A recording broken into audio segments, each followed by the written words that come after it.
All right, Brandon, did you think Logan Paul was turning babyface? No. Nor did the crowd. I did not. when I was less convinced than you. I was less convinced from the fans, so I wear the gullible hat. I was processing the possibility. He seemed to be struggling with the thought of doing the right thing early in the show, and then when he slid in to stand next to CM Punk, the crowd was like, either we're not buying it or we don't like it. And then then Logan Paul punched. I mean, he did take some pretty big shots at the fans. Not as big as Becky Lynch, comparing them to all the meth heads in Breaking Bad. I always love a good Breaking Bad reference. They were in New Mexico. That's where that came from, near Albuquerque. So, yeah. I mean, they've been saving that forever and ever because they've never done TV there. That's right. Yes. The show only ended, like 16 years ago? Yeah, but it is like the greatest show ever. So I can. Yeah, sure. I'll take references to it forever. Or maybe like 10 is it 12 years? About 12 years. Yeah. Yeah, that sounds about right. Yeah. But yeah. So I mean, there's a lot of talking points on this show, but let's just start with the Logan Paul situation. The show ends with Logan seemingly coming to CM Punk's aid after Jey Uso was down after Tsunami. So the main events, I'll backtrack a little more for people joining us and maybe didn't see the show, which I'm sure is a few of you. Check out PWTorch.com and our full TV report to catch up if that's the case. Or go VIP and listen to the Wade Keller hotline before you listen to the show, because I run down the show start to finish, so you don't have to watch it. Or if you want to watch it but can't, I'll catch you up. So that's another way to go. That's a VIP exclusive. So the match made during the show is Bronson Reed and Braun Breaker against CM Punk and Jey Uso. Jey Uso could have been more of a gentleman about losing to Punk on Saturday. Told Heyman he fought him one-on-one. He respects him. He told Punk face-to-face, you were the better man. You're the best in the world. Gracious, great sport. No hints of a heel turn, but you're always on edge. And so they end up having a match. Jay's like, I'll fight by your side against these guys. So they have their match, and then when Jey is down after and then they fight to a double countout. Crowd boos, blames the ref. I don't know where to blame the ref. I guess because announcers tell us all the time, refs are allowed to have latitude. This ref did not. He counted him out. So then we have the post-match happenings where, as I said, Jey gets the tsunami. Punk grabs a chair to clear the ring of the heels. The heels then reach out of the ring. Each grab chairs. Punk's outnumbered. They enter the ring, threatening Punk. And Logan Paul slides in next to Punk, pulls out the brass knuckles, and you're like, wow. I think WWE thought that was going to be a pop for Logan. You're like, yes, Logan's on our side. And they're like, we don't want this YouTube idiot on our side. Or they're just kind of on edge to not trusting him. And Logan ends up punching Punk. So, Logan and Punk is the match. Punk had spent his promo celebrating his win, listing all kinds of opponents, including JD McDonough and John Cena. Didn't mention Logan Paul, so Logan might have taken exception to that. And then the show ends with Logan handing his brass knuckles to Heyman, kind of a ceremonial, I trust you. And Logan smiles and Heyman smiles while staring at the brass knuckles. So an alliance developing there. So having covered a lot of those basics there, Brandon, what do you think of the story? And what do you think of Logan aligning with the Vision? And is he a member or an affiliate or 50-50? You're not sure. I'll take that first. My assumption is that he is not intended to be a full-time member of the Vision, and that this is a setup for his participation in War Games alongside Braun Breaker and Bronson Reed and whomever else they can pull to their side. So that was my read on it. I don't know that Paul is around long enough or regularly enough to necessarily make sense as a full-time member, but it does, it is War Game season, Survivor Series season, so it makes sense that they need some allies. I thought that it was an effective show closing segment to push forward toward Survivor Series and turn the page off of Saturday night's main event. I didn't like that we got another pretty standard tag team match involving Braun Breaker and Bronson Reed and some combination of Raw's baby faces. Usually it's LA Knight and Jey Uso. This time you could put CM Punk in there. We've had the Usos together in that slot. They've done this a lot. They've closed the show with it a lot. And I thought to not only do something that we've seen pretty consistently, but then to finish, to not give a finish to the match. was kind of a slap in the face to the paying audience. And I just WWE relies on this type of finish too much. We get the non-finishes too much. It's part of Paul Levesque's booking. He's been better about it at times, but usually you can expect one or two to get thrown out there on a pretty consistent basis. I just wish they'd get away with it. So some good, some bad. I think the takeaway overall is positive, the setup for War Games, but the match just didn't work for me, especially the finish.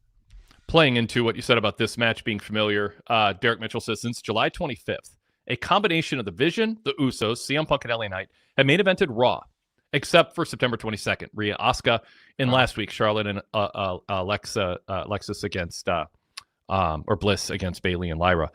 Yeah, I mean, it's a mix and match of all those things. I mean, a double countout's kind of novel. It sometimes they just throw out the match, other times we get interference. I mean, I'm being a little facetious with that.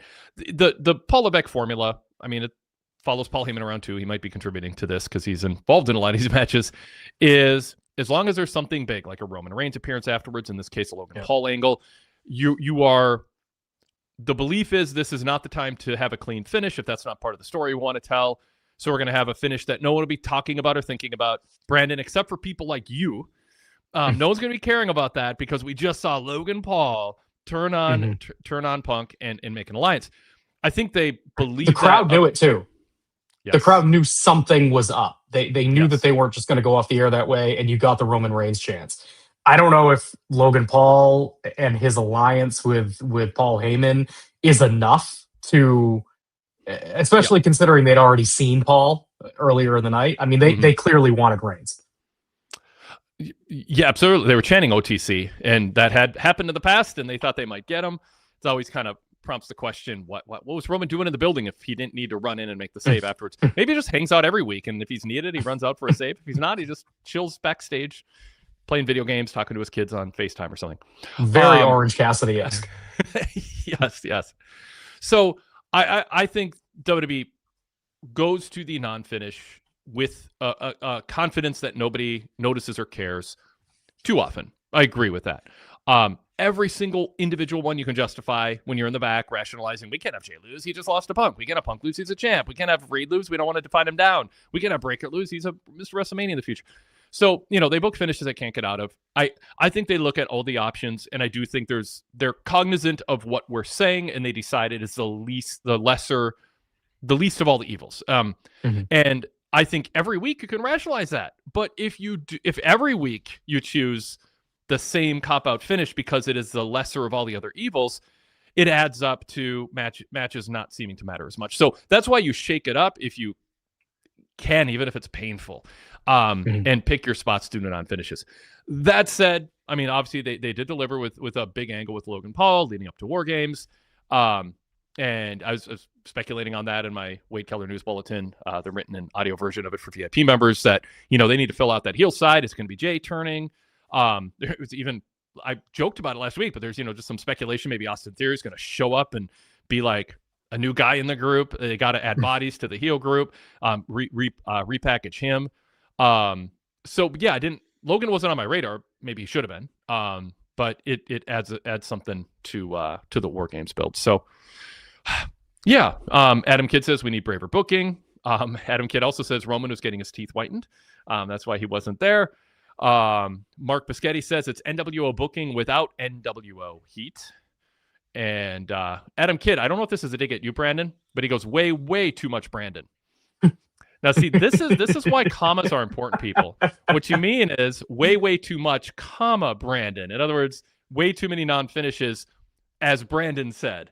But without the comma, Adam, it looks like you're just throwing Brandon under the bus for being on the podcast too much. So I cannot let an opportunity go by to not point out the importance of comma placement, since it occupies a big part of my life as an editor. Adam Kidd says I was talking about the non-finishes. I do know that. I knew what you meant. It's Brandon. You don't have heat with Brandon. Who could think there's too much of Brandon? Then he adds, a writer I am not. Actually, that's a good A writer I'm not. That's you are a writer. That's super. That's a really good way to put it. There's cadence to that. I'm just giving you a hard time. It was just kind of funny. Okay. So, well, it's funny for me. So I did it. I'm host. No one else. Everyone else supported me. Whatever.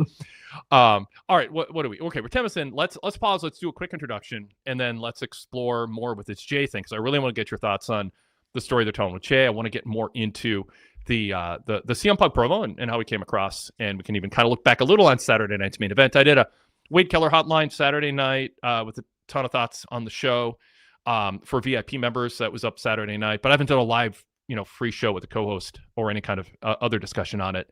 Actually, that's not true. On the Wade Keller Bulletin, the audio version and written version last night, I put up some additional thoughts on how old the men were on Saturday night's main event. Like, Dom was 28. He's 12 years younger than the second youngest person, almost 12 years younger than the second youngest person, male wrestler on Saturday night's main event. There weren't a lot of matches, but It was just a bunch of old guys on that. I pointed that out on the VIP Bulletin. I've been doing those, by the way, for about a week and a half, every 2 or 3 days. It's been real fun. I like the structure. I like the format. We're getting some good feedback. So VIP members, check it out. It's a way to kind of hear from me on a variety of issues. And kind of, you can go, what's the headline going to be on the Wade Keller News Bulletin today?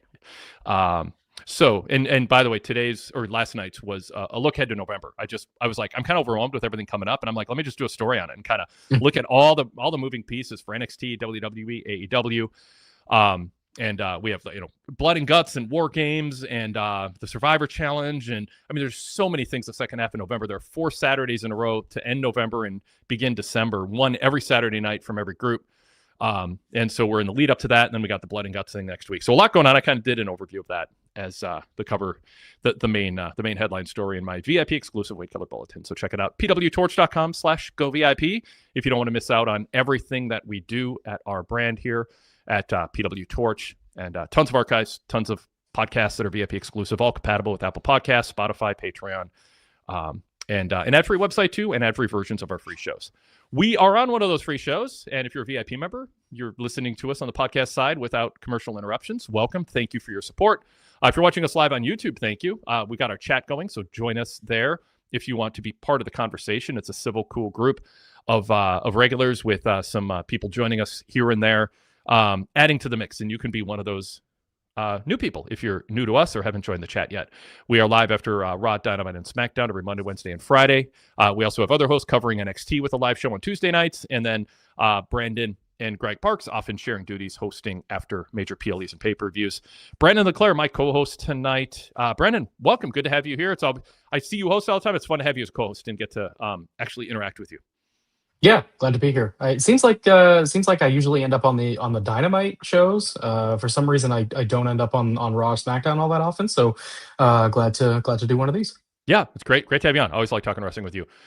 So our email, if that's better for you, especially if you can't join us live, wadekellerpodcast@gmail.com or wadekellerpostshow@gmail.com. Both work.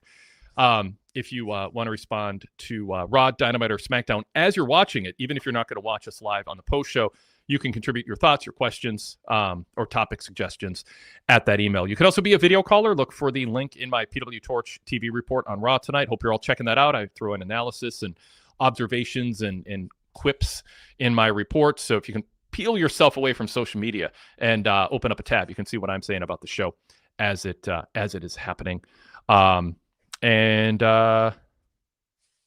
I think that I'm trying to think of, I feel like I'm leaving something out in our kind of housekeeping spot here. I'll interrupt myself in a moment if it crosses my mind, but let's just get back to conversation. So CM Punk opens a show, celebrates. I love when somebody wins a major title and then we get a state of my career celebration address. I mean, I like it. It reinforces that title matches are important, that the champion has something to say. It's sort of a victory speech, an acceptance speech. Of course, I knew, you know how I was with a comma? You knew when fans chanted CM Punk, you deserve it, he was going to have a comma. And he's like, I will get into in a moment the difference between you deserve it and you earned it. Is that it earned? Is that the phrase that he wants? Yeah. Okay. By the way, I don't think there's a big difference between those two. Deserve implies the booker decided to give you the belt. That's how wrestlers see it. But to me, deserve also means you beat Jey Uso. Therefore, you deserve to have won the title. Like, I don't think people have to have be all worked up about it. I know they know the spirit in which it's intended as fans breaking from sort of canon kayfabe or whatever and saying you deserve the decision the booker made, and that irks wrestlers. They want you to play into the story and say you earned it. But you earned it can also be you earned the booker's choice to be the title winner. I don't think there's a big difference between deserved and earned, and I wouldn't get hung up on that. I think commas are more important than the difference between those two words. So that's my little sidebar there. But what do you think of Punk? I loved him giving a shout out to JD McDonough, by the way, of challengers he wants to face. Actually, he smartly had two categories: wrestlers who I think are worthy opponents, and those who I just want to slap. And he mentioned JD and Dom as two of them, but it was kind of fun. So yeah, what do you think of Punk's victory speech? Yeah, I thought it was good. I mean, it was a little, I don't want to say underwhelming. It was a little sad knowing that it's obvious that this company had ideations for Punk finally winning the world title on a bigger stage. It seems like after getting screwed at SummerSlam, where Seth cashes in and takes the title from him, and he only holds it for 5 minutes. It really seemed like we were on a crash course for a CM Punk Seth Rollins match at WrestleMania, where Punk finally gets that championship. And to not have that, to know that we're not going to have that, the win at Saturday night's main event felt a little, not inconsequential, but a little bit of a letdown, given what I think the fans thought and what the company thought they were going to do for CM Punk to get him to this eventual, title win where he's actually going to hold the championship for a period of time. But I thought that they covered that up well enough, in the sense that, Punk didn't seem disappointed. He still seemed elated to have won the title. It didn't seem like anything was taken away from him. And so it worked well for what it was. I liked, like you did, Wade, I liked him running through a bunch of potential challengers. I noted particularly a really big pop for Finn Balor when he mentioned Finn, AJ as well. Finn is a guy who I would love to see have some sort of resurgence in the way AJ Styles kind of has, and be treated with some of the reverence that Styles has lately. I don't know if maybe that's something we could see, post Judgment Day. There's always turmoil there, and eventually you would think that they will move on from that group. But that stuck out to me, and just the fact that they gave him, a good 15 minutes to go out there uninterrupted and kind of give the lay of the land of the situation. Something we used to see in WWE all the time, and something I think that they got too comfortable doing, the Triple H eras of 25, 30 plus minute promos to kick off Raw. We don't really get that anymore. And it was kind of a breath of fresh air in a way. Yeah, it was timed out apparently at 16 minutes before there was a run in. It was an epic.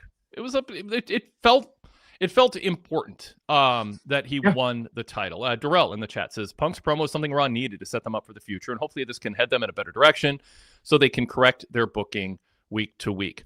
I think it's interesting to point out, it's in a variety of ways. I thought Punk and Jay, the announcers really talked it up. Like, oh my God, this was epic. It was all that. It was like, it was on paper epic. It was, if you read what happened, it was epic. But it was like a 40 and a 47-year-old sort of trying to be crisp and I don't know. It just, to me, it felt like they were not quite able to live up to the script in terms of the execution. And it deserved best match of the votes. And it was a good match. Don't get me wrong. Like, if I say I'm got a comment about it, I wrote about this yesterday in the VIP bulletin. I think it was a good match that got really good at the end, but there was something about Punk where his offense just kind of looked weak, and Jay just was sort of, I don't know, a little sluggish. But that's sort of Jay. It's just sort of, Jay's not there because of, obviously his whatever, super crisp athleticism. But but what I was hoping for, and it's what we got tonight, is Punk walking out and not showing any doubt, not showing it. He goes, I don't know how much time I have left. He's 47. And he's kind of acknowledging that. He only held the belt for 5-6 minutes last time, which he acknowledged. He thought it was like 3 minutes. But the thing that felt weird is it felt a little heavy-handed by the announcers in the way that they talked about the match. I'm not even sure. I say that, I'm not sure I dial it down because sometimes you want to overcompensate a little bit for the things you brought up, Brandon, about this. Our two fans feel a little let down. So the announcer's job, without going so overboard they lose all credibility, is to talk about it as this, just amazing accomplishment and a big moment in Punk's life. But they talked about Punk winning a title that he won 2 months ago, or 3 months ago. They talked about it like this was Cody's journey. It's something his dad never accomplished, and Punk has finally done it. Here's the quote from Barrett. He called it an epic performance, and it was, quote, the culmination of years in the wilderness, followed by years of toil, grind, and bitter disappointment to finally the ultimate glory. Sounds like Tessitore, but that was actually Barrett. He said he is the best in the world, and now he has a hardware to prove it. And Tessitore said it's not just that Punk did it, it's how he did it. And, I mean, the wording's wonderful, but it was a title he's won before. He's held the top WWE title a decade ago plus. It just felt like a little much for me. When I say that, I caveat it going, I mean, maybe they should have, and I wouldn't change anything. But for me as a viewer, I thought it was starting to teeter on a little overdone. It's like they had it written for WrestleMania, and they just had to push it up a few months and call it good. Yeah. And that's the thing is you can tell that this was supposed to be bigger. It very clearly was supposed to be bigger. They wouldn't have. They would not have gone nearly 2 full years of CM Punk back in the company without giving him the world championship if they knew that the end result was just doing it on a random Saturday night's main event. Yeah. And boy, did it feel like a random Saturday night's main event in the sense that, I mean, I wrote about this too in the bulletin and talked about it in my hotline for VIP member Saturday night. They didn't do anything special. It was like they pointed a camera at a house show. Like there was no Jesse Ventura, no second host. I know there's some logistics with Tessitore and stuff on weekend, but the first ones, it was like, this is a happening. And I mean, it was a smooth, slick WWE production, but it just, the pizzazz of, it's Saturday's main event, so we give it a little bit different tinge and add a little something extra off to the side and in between segments. They didn't bother with any of that. We just got, the matches. And I mean, a lot of people aren't going to complain about that, and I'm not, but it just, I don't know. It takes something away from the branding. Kevin, that's weird. Says Saturn's mediocrity. Where were the retro commercials? On a positive note, I did like that they basically got in and out of there in under 2 hours, and it was it was a brisk show. They did leave the adverts off of the mat and just have the Saturday Night's Main Event logo that's a good point, on there, which I thought was a good touch. If this is going to be the format going forward for Saturday Night's Main Event, where it's a Peacock exclusive now and no longer part of the AB or NBC proper broadcast, I like this idea of going under 2 hours. And what did they have, like 3 commercial breaks? And they didn't throw any breaks during matches either. It was presented like a PLE. Yeah, it's like I said, pointing a camera. Well, it was pointing a camera at the ring at a house show. In the sense it was just so straightforward, but it wasn't. It didn't. I mean, it just didn't have the lineup depth to feel like a PLE quality event. Although PLEs these days are sometimes not at that level either, with about 4 or 5 matches too. And I mean, the 2-hour format kind of fits the structure of NBC Live. We got fit everything into 2 hours. We got a show starting 2 hours from now on the network. We have a hard out, so they kind of stuck with that. Anyway, so I'm trying to think, winding back from a little.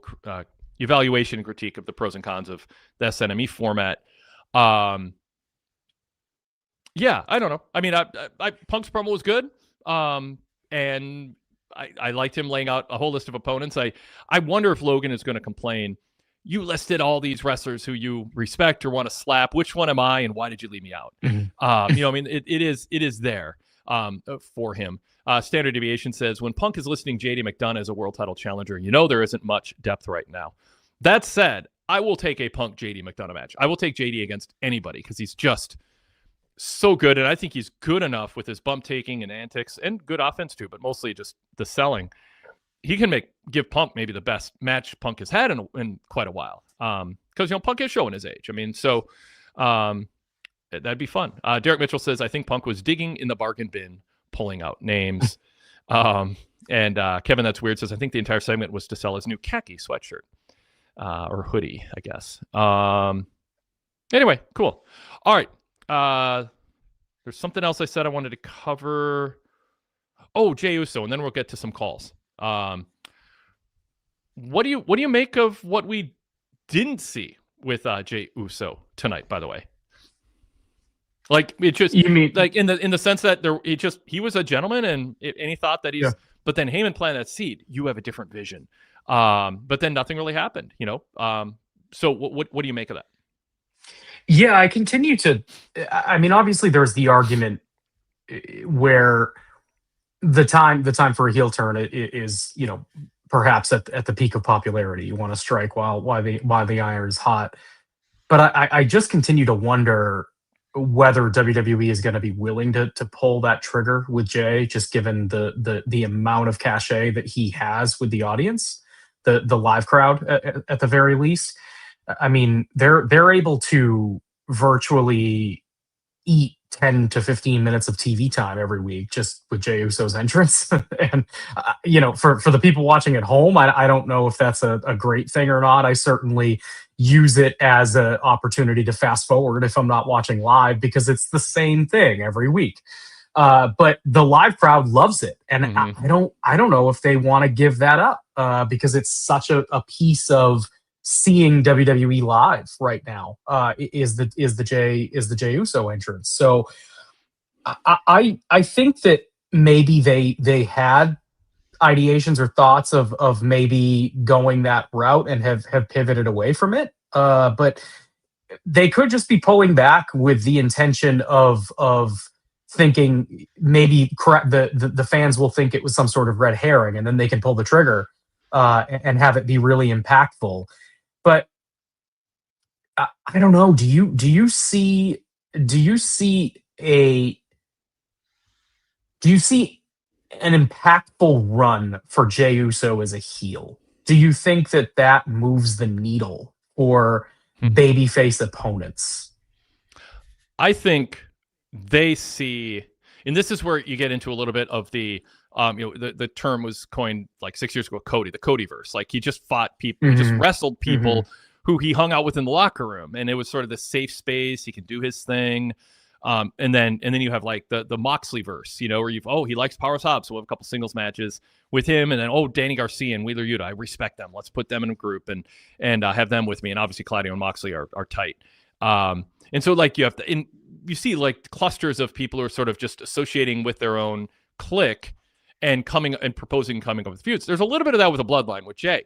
That said, yeah, I am a fan of Jey Uso's. I like that Jey Uso is not just a standard, promo guy. I think he is a conflicted, insecure beta who is tortured by not being an alpha and thinks that maybe he should be the heir apparent to Roman Reigns, and it shouldn't be Bronson Reed or Solo Sikoa going back or all that. We've been on a journey with him, so I say in Heyman I trust to a degree. If it involves him and he believes in it, even if it feels a little in the bubble, the same people kind of interacting with each other constantly. Someone new will get let in, like a Logan Paul, or LA Knight's been kind of in that club a little bit lately, which is good. You do think, okay, I mean, because I put up like these 5 years ago flashback articles and podcasts, and it's like Roman Reigns gives Jey Uso some difficult advice, or Jey Uso has to make a decision after Roman whispers in his ear. It's like, wait, is this current or a flashback from 5 years ago? Like, there's so many things. It's crazy that we're 5 years on from that. Yeah, exactly. So, but I am a fan of Jey Uso's acting and demeanor. I find him to be a relatable, compelling person who is good at expressing, his body language and facial expressions and reacting to things. He clearly wants to be something, and he's constantly chasing that validation and all that. So, I mean, I think he's a compelling person, but I don't want to see him headlining PLEs. I don't think anybody does as like an anchor headlining. I mean, we saw that with Punk. I mean, Punk could have a really good match with the right opponent. He can also look against the wrong opponent. I don't think there was a ton of excellence of execution in that match. It picked up at the end. I mean, like I said, it was a good match ultimately, but I don't know. Yeah, I'm not. I think the best place for Jey Uso at this stage, we've done the main event. We've done the singles run as the main event. To me, I just go back to, like, if you want to if you have any interest in making tag team wrestling important again, I just look back at the Usos and Sami Zayn and Kevin Owens, a match that was serious enough that they headlined night one of WrestleMania with it. I mean, if you could get back to that level of competition in the tag division, I just think that the Usos are such a compelling tag team. It's where Jay is the best in the ring. It's clearly the best position for Jimmy.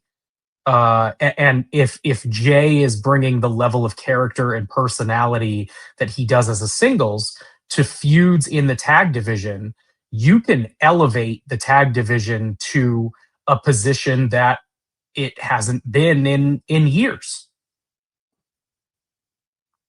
All of that's true, and I also think that should be acknowledged as good television. But is it good to actually be a world champion main eventer or the opponent of a world champion main eventer on occasion? But otherwise, is Sure. can he carry over a lot of what he's doing to tag teams? Yes, but unfortunately, the tag division just defined down. I mean, it doesn't feel like a place where really compelling top tier talent go to thrive and be featured. It's just, it doesn't have to be that way, but it would take time. I mean, it took time to get it to that level for that WrestleMania main event. I mean, it took them a significant amount of time, and it would take time again. It wouldn't happen overnight. And the thing is, like, Punk and Jay teaming tonight, Breaker and Reed, they're not like, oh, we want the tag titles. It's just they're in a faction teaming with each other. So right. It would be one thing if the top wrestlers, singles wrestlers who team together, you just think, ooh, they're going to go after the tag belts. But more often than not, they're not. They're just teaming for the sake of a main event. Couple notes, and we'll get to our callers here. Some comments on Jay. Kevin That's Weird says, Jay always looks like the guy who showed up to school and forgot to study. He has mastered human self-doubt.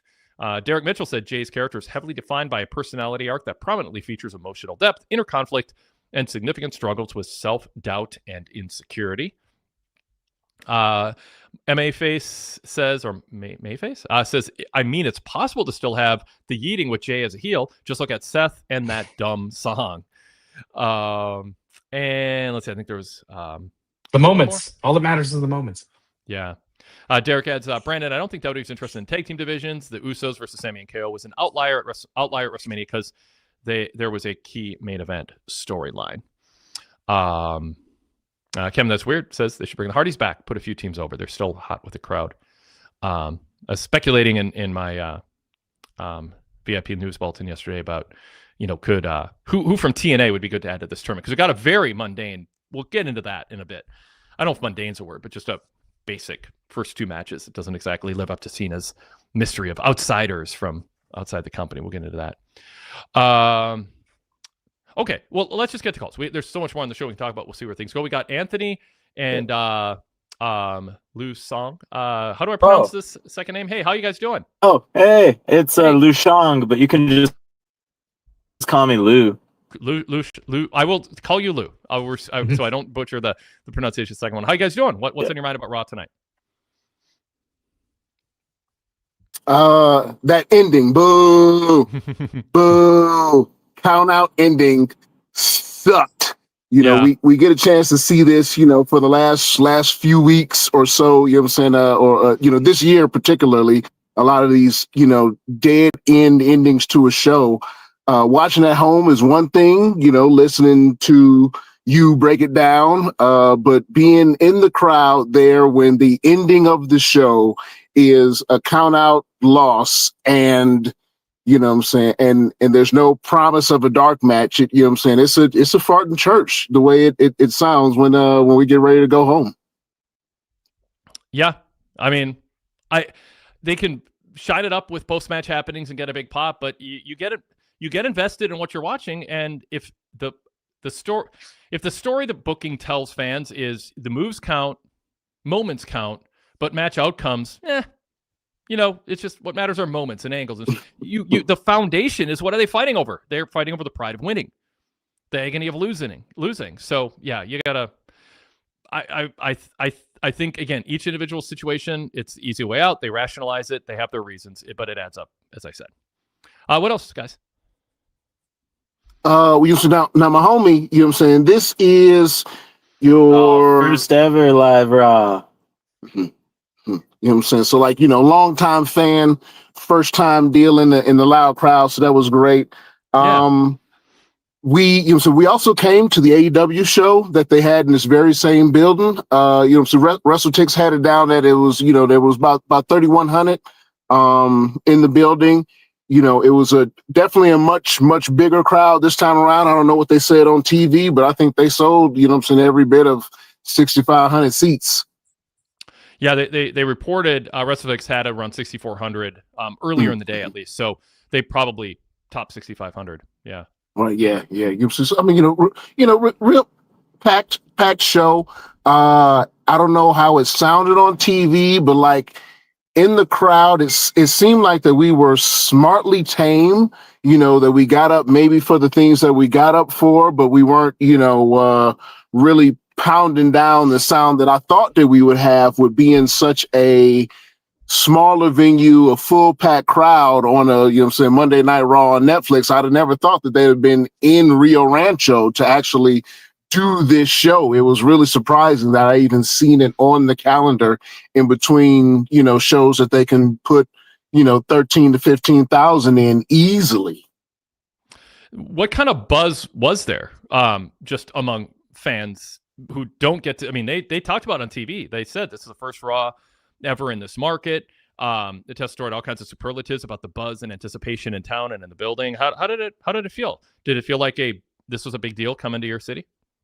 It did, just kind of like among wrestling fans, and even just I even took a look at like just random fan pages on Facebook that that were kind of orientated throughout Albuquerque, and there was a lot of people definitely talking about it, looking forward to it. It would be for sure a lot of complaining about prices, just for the area and the time of year. We got plenty of government jobs that are in this particular city. So it's like, it's just one of those things like, man, these are some steep prices for a show, for a town like this, but the name brand brought us in, because like, we definitely put it in there. But a lot of families came out. You can tell a lot of people that were definitely dedicated to the product. We were here nice and early, so even before the doors opened, we were just kind of mulling around, kicking it with people, and people were very, very excited. A lot of belt holders were here. I've been to, a good number of shows, a good variety of pay-per-views and different promotions and such. And this was a very family-friendly crowd. Toward the end, when we got that FU chant to Logan, you can kind of tell, like, a lot of the children around us were kind of turning glassy-eyed, like, ooh wee. This is something else. But I remember beforehand you kind of said that that's somewhat the key to wrestling is when, when young kids can feel like that they're watching something that they're not supposed to be, and you can tell that kind of probably excited some of them and be like, oh man, this gets a little raunchy, and mom didn't say anything when when all this that's where it was going up. That's so that was but the vibe, was really good. They did really good with merch. They brought as much as they possibly could. They were still selling merch as we were leaving out. So people went back into the lines to buy even more stuff after such a disappointing, end of the show, but they were still ready to, shell out those dollars because we don't necessarily get, this kind of show in town regularly. There had been a super show here before, but, non-televised. Did anything happen? This final scene we got was just Heyman and Logan, Heyman admiring the brass knuckles. How did things just dissipate from there? Did Logan leave with them or separate? Yes, Logan did leave with them. They, they all kind of stepped out of the ring together, as they, gave each other, ominous nods of the head and eyeball connecting, like, oh, okay, yes, I see what page you're on. I see what page you're on. There wasn't at least like maybe an embracing or, let me knuckle them up real quick and say, all right, you're with me, fellas, nothing embracing. And then we just kind of focused back in on Punk as they kind of revived him nursed him back up. He walked on out, and then the young lady, the ring announcer, she just said, "Thanks a lot. Hope you enjoyed it. Get out." What did they advertise specifically as an incentive to sell tickets and try to sell the place out? Do you know? So TV locally, they had Seth Rollins front and center running. So I think they were just running their regularly what they knew to have. And they did let us know ahead of time. They were promoting the AJ Styles match, and they also promoted Nikki Bella specifically. Okay. Speaking of, did Nikki get up? I mean, this is a town they don't come to a lot, certainly for a big TV event. Did Nikki get kind of a legacy star pop? I think she did. She was very, very well respected. There were signs, ready for her all over. It was just the people that was in the line behind us, had these awesome, fearless, hand drawn signs, for her. I was kind of making fun at it, but you can tell that definitely, even just when she was on screen, when they kind of showing us, who's coming into the arena and stuff like that. And she got a very good reception. I said, all right, well, they're still going strong for Nikki out here, but being in the Southwest, that's kind of what we should expect, and they popped for a big time. We even seen a couple fellows with Divas, with custom Divas belt, that were specifically the Nikki strap branded Divas belts. Interesting. By the way, did you catch Becky's reference to the most famous TV show from your state, Breaking Bad? When she stood on the table, she said, "You guys are known for your meth." She propped everybody real good. I thought that was really good work. I thought it was real smart that she did not come out with any music, because people were, again, when you're in a smaller town like this and we get to see the bigger stars, a little bit of everybody is going to get cheered almost automatically. And they were ready to cheer Becky. We still, she still got cheers after the end of that promo, because it was like, ooh, it's Becky, But I thought it was real good that she just kind of popped up, so our attention could be brought in as she just, berates everybody, to get some things off her chest, like she said, but that was a really good moment, to have her pop up like that. We got a couple chat room comments you can respond to, and then I'll throw to Brandon for questions if he has anything for your experience tonight. Goodfellas says, crowd popped hard for Rusev. The crowd was cooking tonight. And then Intentional Rounding says, question for your correspondence. I noticed as a viewer that this crowd was super hot. Do they think it's because of the rarity, or just because the surrounding area has rabid wrestling fans? There is good wrestling in the area. There is one of the more, I'm gonna say, more famous local brands. Shout out to Duke City Wrestling. They're like maybe official part of the NWA. So there is a good appetite for it out here. So just locally, we can find it, weekly TV, downtown wrestling, and they do put butts in seats, and they have, different things around the city. When the AEW did come through, it looked like it was an exciting crowd. A lot of people did maybe get a little confused and brought, let's say too many children to the show, because the show that was, it was the go home show for when Ospreay and Hangman faced off against each other, and when and that's when 305, what's his name, with I Hurt People, the Hurt Syndicate. I'm saying? And when he automatically just started healing on the crowd, I'm saying? That was when he first started randomly healing on the crowd after everyone was lighting the Hurt Syndicate. But, sorry, I digress. But you go ahead. Oh, no. Go. I was going to throw to Brandon. Brandon, do you have a topic or anything you want to bring up for them to react to? Yeah, I mean, in just following up on the crowd, it seemed to me like, it did come off as a hot crowd all night on TV, but the one segment that stood out to me in particular was the Dom and Ray segment. So talk about that a little bit. Man, listen. So, like, I mean, as a longtime fan, being able to watch Dominic Mysterio where he is present day, and I'm saying, just being a father and understanding how happy Rey Mysterio has really got to be, I'm saying, for the type of wrestler that he has turned out to be. Because the temperature changed in the arena when Dominic Mysterio entered it. There is, this is something else that we've been watching week to week, seeing it on TV. Like, man, when Dominic is around, he getting these cheers. He's being the heel that he's supposed to be. So when he's in the ring, he comes down and everyone is cheering him, but he's still just giving them the look. He's not quite soaking it in, but he's loving it. So like he's still doing everything that he needs to do to solidify himself as a heel and say, no, for real.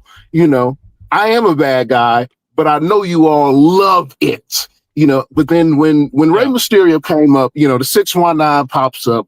I screamed "Booyaka" 1,000 times, because I was super geek. Like, man, so I'm getting Rey Mysterio in Rio Rancho. This is wild.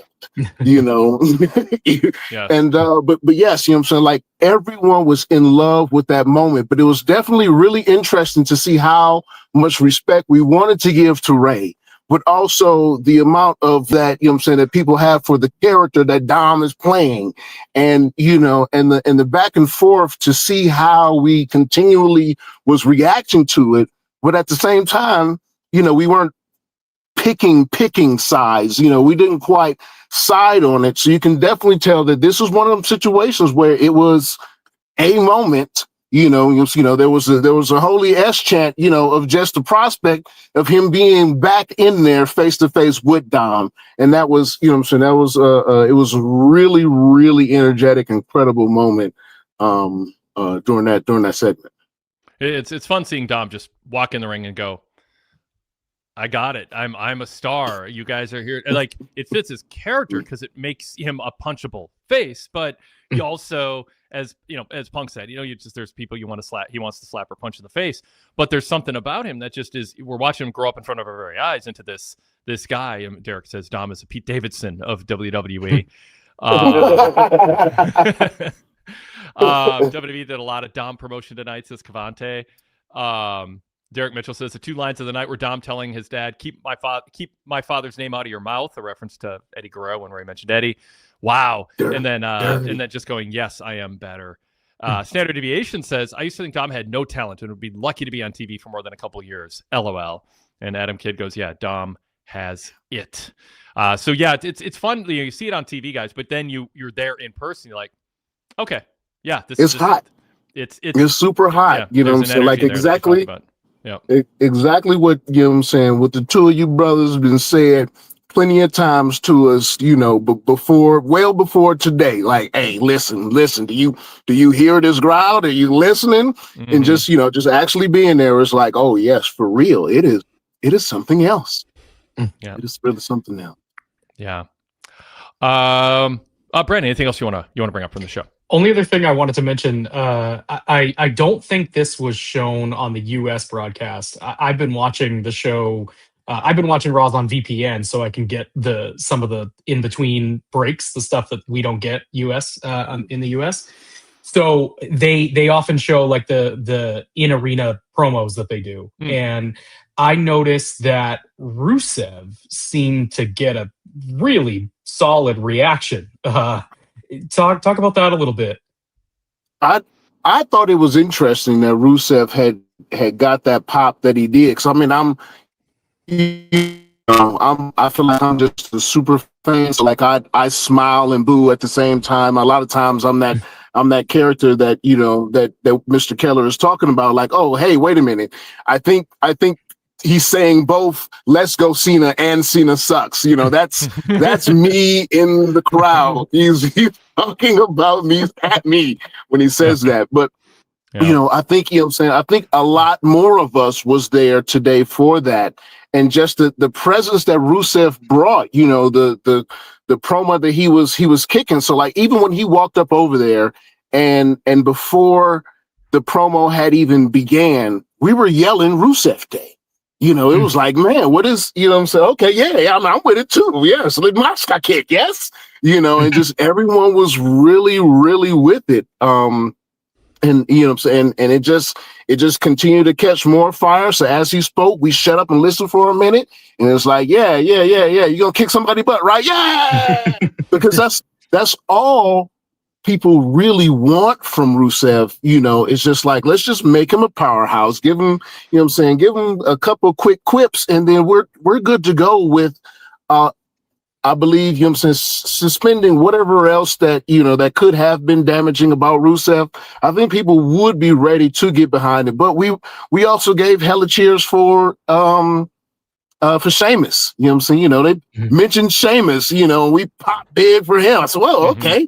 Much love for Fight Night. All right. if that's what we're into. So I think we were hungry for the talent.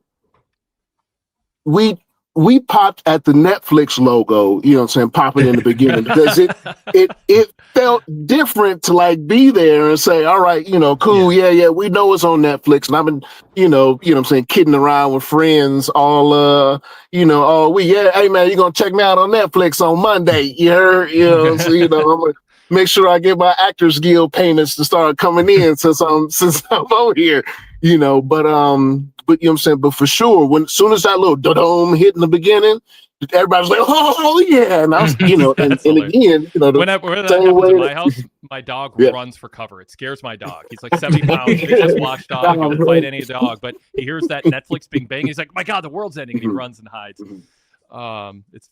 Anyway, Penta, how over was he? Man, like seeing him, yeah.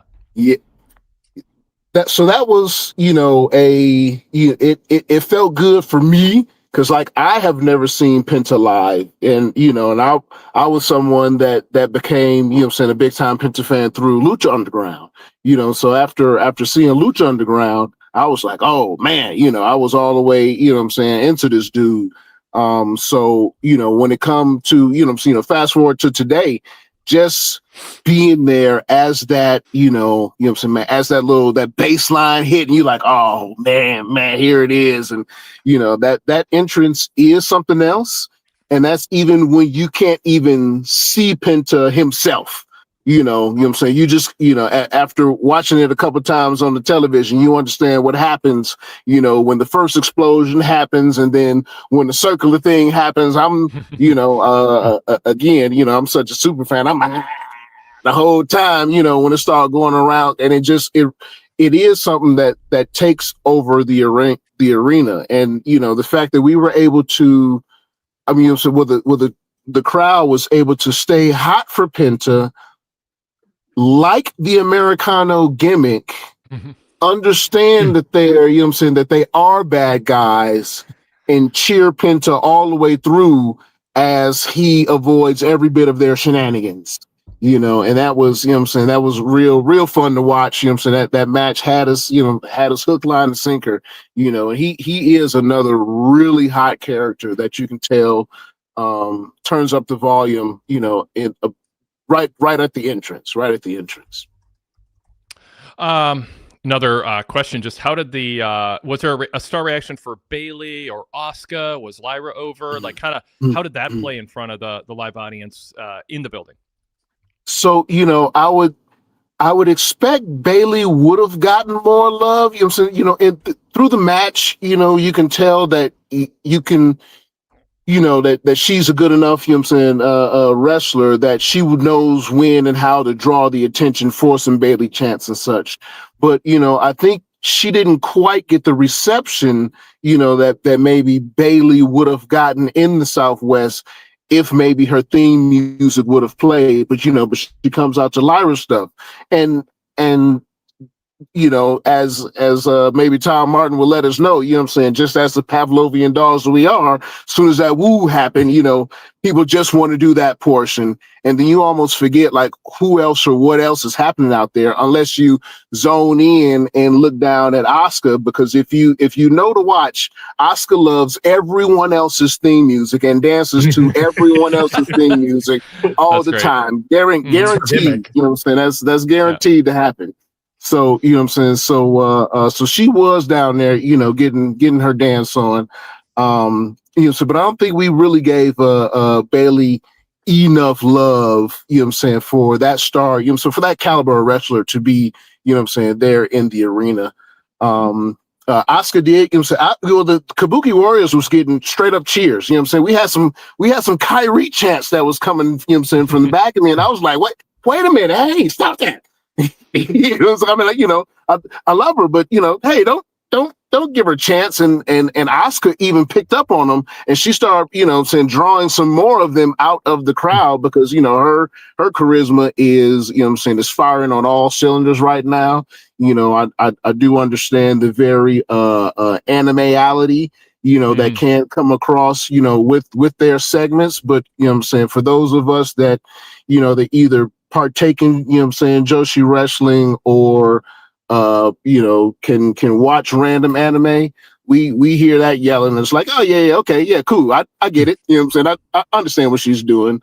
But like, it's really, letting Auntie Asuka really kind of get in her bag when it comes to, the way she's reacting. But but they did get a pretty good pop. Otis had the crowd hot during the pre-show.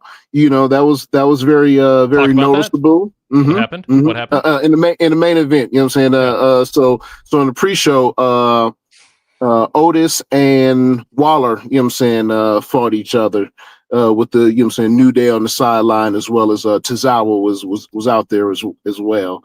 And Otis, did a really good job with just people was into him, was really ready for for him to do the worm. That was it was a big pop for that one. It was a big pop for the worm. We were like, yes, here that comes. So that was some other really good.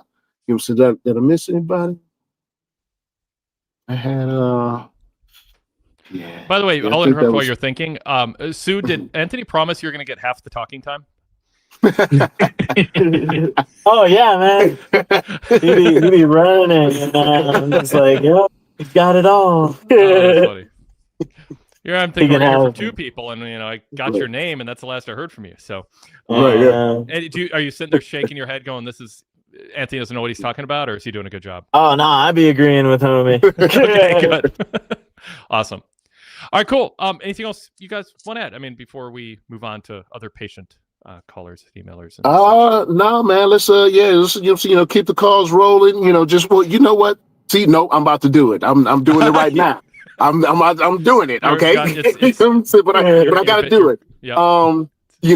Shout out to to those of you that are thinking about going VIP. You need to do it. It's been so long since I've not been VIP, so I know that that this particular joint goes out on the whole line. So like sometimes you don't even know how swell it is by just even listening to the Wade Keller hotline. Sometimes you're busy and you just need to be able to catch the show. Getting them rundowns is legit.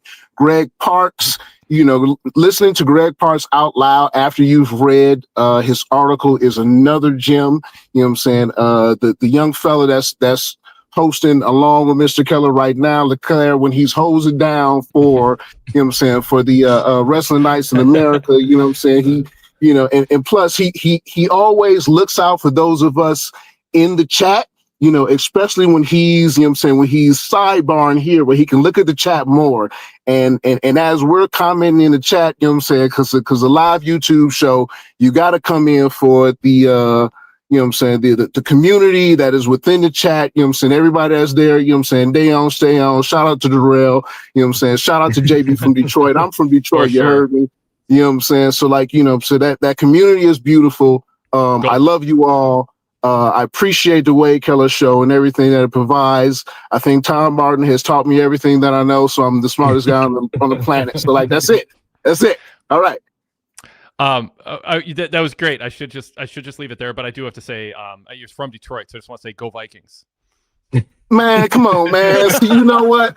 I try to keep it copacetic on here. Man, I can't even believe you would do that. But no, man, I appreciate that. You know what I'm saying? That was a good game.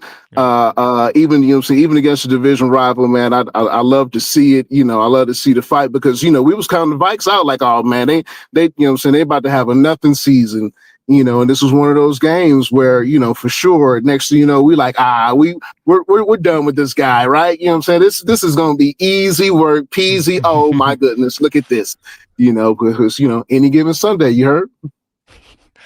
Thanks, as the resident Ravens fan, hopefully we can get some revenge for you guys this weekend. Oh man, boo, jeez, man, what you waiting on, man? I can't stand that. You know what I'm saying, that that Tuck gave the longest field goal ever in the world against the Lions, in a game where the Lions was whooping they butt the whole game, man. And he hit that last second 87-yard, I don't know what it was, but it was all the way through, man. That junk.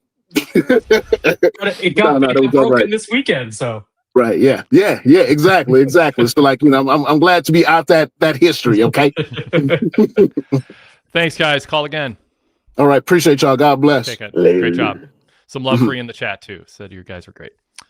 All right, that was fun. Love the energy. If you attend an event, Raw, Dynamite, or SmackDown, you don't have to be as good as them, but you can be. Try to be. No, them. you have to. You have to be. Wade Keller podcast at gmail.com. Just email. Say you're going to a show. Let us know.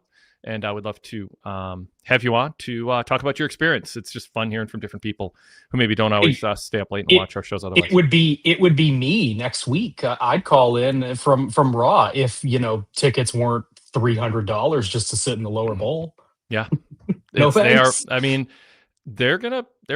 I mean, if people are, I say this, like, what they do is they study how much people are actually paying on the secondary market when a bunch of whatever's buy up the tickets when they're cheap. Yeah.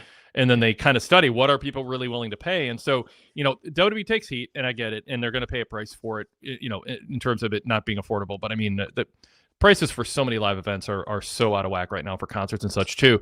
And I'm definitely not a WWE apologist. I'm not a corporate profits over everything. I'm not that person. But there is part of me that's like, at least in theory, the money's going into the pockets of the people putting on the shows instead of some middleman who's jacking up the prices on resale. And as long as people are willing to pay it, they should charge what they can get, because the resellers will get it otherwise. I just happened to look, and for Cena's last appearance in Boston next week, I mean, there's still thousands of seats available. And a lot of that is just because, I mean, you can get second row ringside. The face value on that ticket is $1,900. For a Raw. I mean, no thanks. Yeah. I mean, I remember when it was $20 for front row, and it was $6 for the lower bowl, and $3 for the upper deck way back. I've paid, the most I've ever paid for a ticket to a wrestling show was for WrestleMania 33 in Orlando. So 2017. And I was front row lower bowl 50-yard line.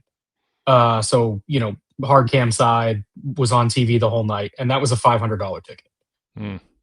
That now, one night, is probably what, $3,000, $4,000? Yeah, I was gonna say, I mean, maybe $5,000. I mean, it's crazy. But I mean, credit to WWE. They have made themselves, as Anthony said, people just like, I'm going for the brand. I'm going to be on Netflix. I mean, they have done such a great job making the brand an event to just be there. You don't even need to know who's going to be there or what the matches are. You just want to be part of that communal experience. And that's why, again, I'm not an apologist for it, but I'm acknowledging part of the reason Seth Rollins still comes out to his music, even though it runs completely counter to being an effective heel, is the belief by Seth, and I think people in WWE, that part of what people pay for is to go have that communal experience. Cody Rhodes doesn't like Cody Rhodes, and the same, we got Dom got a little serenade tonight too. Wrestlers don't like that, like a lot of them, and it interrupts the flow. It's kind of the new what chant, and so Cody just sort of tolerates it, waits it out, doesn't want to ruffle feathers, but he's not going to endorse it. I mean, but they also know being in a live crowd is a communal experience now, that people, they want to chant, this is awesome. They want to say fight forever. I mean, we want tables. It's just like they've seen it on TV for so long, and they're willing to pay a lot of extra money just to be part of that. But they're losing sight of, I think, what ultimately draws, which is people being invested in match outcomes going full circle, and matches meaning something, and match outcomes being protected. And eventually, they're going to get around to having wrestlers who are not in their 40s as the centerpiece of everything. The average age of the 4 wrestlers announced for next week's round 1 of Raw, what would you guess? Here's your first instinct on what the average age was. 44. Yes. Yes. I mean, 43 and a half rounding up, but Rusev's 40 next month. So everybody's in their 40s, except Rusev will be in his 40s next month, but he's 39. So, I mean, technically, but yeah, I mean, and same with Saturday's main event. I mean, it's just there is an aging group of main event wrestlers. And one of the reasons they're drawing is because these people, the wrestlers who are on the show right now are people fans grew up watching, and they have all this history. I'm not against older wrestlers being contracted and featured. The top, your top drawing years, you should come after your peak physical years. I mean, I'm not like naive to that or pushing back against it, but you've got to have Dom and Braun Breaker and like look for opportunities to mix some youth in there too, and make sure it doesn't just feel like the same guys are being recycled in. It's just something for them to be cognizant of, and I think slowly, but not too slowly, steer the ship towards making sure there's an integration of people who are in the 18 to 35 demographic as wrestlers, if they want to secure the next generation of people willing to pay big money to see them. Not urgent at the moment, but it's starting to really show, I mean, and even some sluggishness in the ring, they can pay a price for that eventually. Okay. By the way, what'd you think of the first 2 matches? And then we'll go to Rude Dog as our next caller. With Priest against, I'm seeing if I can remember, is it Priest Rusev and then Nakamura? Priest Rusev, Nakamura, Sheamus. Yep. So, yeah. I mean, Cena made it sound like, oh, you won't believe who's going to be in this tournament. Some people from outside the company. I speculated in my VIP Wade Keller bulletin yesterday, some people who it might be, who, or just kind of gave my thoughts on that. What do you think, Brandon? It's pretty uneventful for being the first announced. I mean, you would think that they would want to to get out of the gate a little bit hotter with something a little bit bigger. Yeah, that's my thing. Yeah. And they just didn't. I mean, those are 2 matches that you could just get. I mean, the only reason we haven't seen them on TV is because they're on different brands. That's really the long and short of it. I mean, I think that I don't think Cena saying in that promo that you might even see somebody that don't work for the company. They wouldn't throw that line in there if they weren't going to do it, right. If they weren't going to fulfill that. So, I mean, who do you? I think that they want people to think it's going to be Edge, because that's the rumor. But I that doesn't seem likely to me. I think Vito Tunga started that rumor in an interview. I mean, I'm going to leave my speculation as a VIP exclusive news bulletin, a news bulletin exclusive. But I threw out some names, nothing super profound or breaking news, but it was fun. But here's the thing: if you have those as your first 2 matches, you are not generating a buzz about what to look forward to, unless you're really tuned into what Cena said, and you're like, well, obviously they're going to fulfill that promise, just not on week 1. But they didn't really hammer that home. They just replayed Cena's message. I mean, I guess that's sufficient. But yeah, this is a very just kind of blah. Like, I mean, I'm not saying they're 2 turn the channel matches. I mean, they're fine.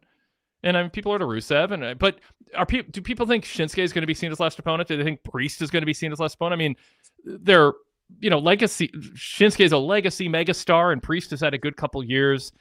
Rusev hasn't gotten the kind of push where you think, he'll be his last opponent. I mean, they got to put some believable or compelling, intriguing options out there, and they did. I don't think anybody thinks that any of those 4 guys have a chance to make it to the finals or even really the semifinals. I mean, maybe one sneaks through to the semifinals. I also don't like, and WWE does this with their tournaments. I get that they want there to be surprises. I would like them to just show the bracket, because I think that a bracket gets people excited for a tournament. You don't have to reveal everyone on it, but show us where these 2 matches are on the bracket. Exactly. Yeah.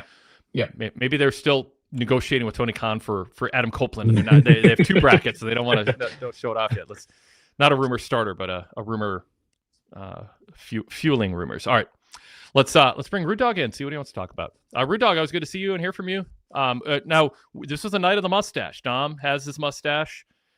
He called out Ray for copying him, his alleged dad, for growing a mustache under the beard. And then look at you, with they're copying you. Actually, Rude Dog, you're the one who's had the mustache lately. You started the trend. You're muted, by the way.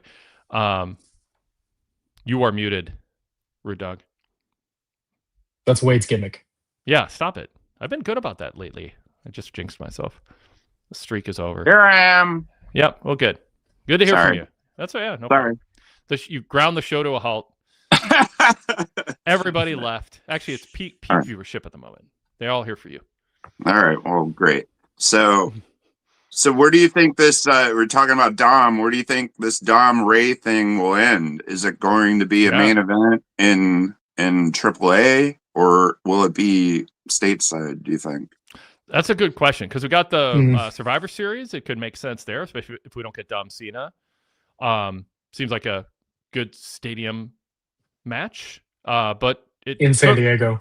Yeah, exactly. Yeah, but otherwise, I mean, AAA works too. I mean, it's, I don't know. Ray is I don't know. I'm kind of torn. There's part of me that's like, well, that solidifies the AAA brand in the eyes of, kind of newer fans. Like, oh God, I got to tune in to see Ray, and it can expand the audience of AAA. It's a good tool. If they have something else big planned for Dom, like a Cena match, for instance, and people have kind of circled that, or thought, okay, that could happen there. I by the way, I still am advocating, and I think it was in my first VIP Bulletin a week and a half ago when I started that I said I'm still for Dom being the last opponent, because it's just this feel good win for Cena. There's a risk that Dom will be cheered and Cena will be booed, but wouldn't that be full circle perfection? John Cena sucks. Let's go, Dom. I don't think they should run from that, but Cena can get a nice clean win. Dom can do all the shenanigans. He can be youthful and athletic and have a big moment if you believe Dom is a big part of the future. And I think management's more and more thinking that. So I just throw that out there again. I don't think it's going to happen, but I'm not ruling it out. I mean, Gunther's still the betting odds favorite, but that could have been floated out there as a red herring because they have a big surprise, or it could be something that changed their mind on. I mean, it could. I like to keep my mind open, and I certainly don't want to know ahead of time. But yeah, I mean, Ray Dom tonight's segment was good. Some people in the chat were saying Ray was a heel and Dom was more charismatic and entertaining, had the better lines. But I thought Ray was really good too, and some people in the chat said that too. This was some of Ray's better mic work. They don't trust him with the solo promo, Brandon, because he always gets interrupted after the third sentence. Historically, it's like a rule. But here in the interaction, it was good. Yeah, I liked it a lot. I thought both of them did great work. Yeah. Standard Deviation's one that said Ray's coming across as a heel, and Adam Kidd said Ray was actually really good tonight. Rudog, do you have a vote? Survivor Series, San Diego, or well, AAA? I forgot. Survivor Series was in San Diego, so it's definitely going to be there. I mean, they might do another match in Mexico, but 619 Rey Mysterio, you got to do it there. So yeah. Yep. Cool. But you kind of touched on this, but how long can you keep Dom a heel? Like, he's just getting more and more crowd positive responses. I remember I went to the SmackDown after WrestleMania 39 in Los Angeles, where he faced where it was Dom versus Ray, when Dom came out with all the police and then the jail and whatnot. And I was in Portland, and he was the most deafening boos I've ever heard. And I've been to tons and tons of wrestling shows, but it was just the most crazy heat. So, and to see him now basically get, I'd say it's more 60% cheers to 40% boos now. And even the boos are tongue in cheek. We love you, just booing you for fun. There's not that hostility that was there early and it was amazing is different now. Yeah. How long can you keep him even tongue in cheek heel? I mean, I wouldn't rush turning him officially because things are going well, and once he turns babyface, some of the magic is gone. But it's not so much what's best for Dom; it's how many babyface opponents do you want him to ruin along the way because they get booed against him. I mean, yeah. I mean, it's possible. Cena was like, "Oh, I want to wrestle Dom," and they started paying attention. I don't want to wrestle Dom. I'm done being booed. I don't want the embarrassment of being booed in one of my last 2-3 matches. Yeah.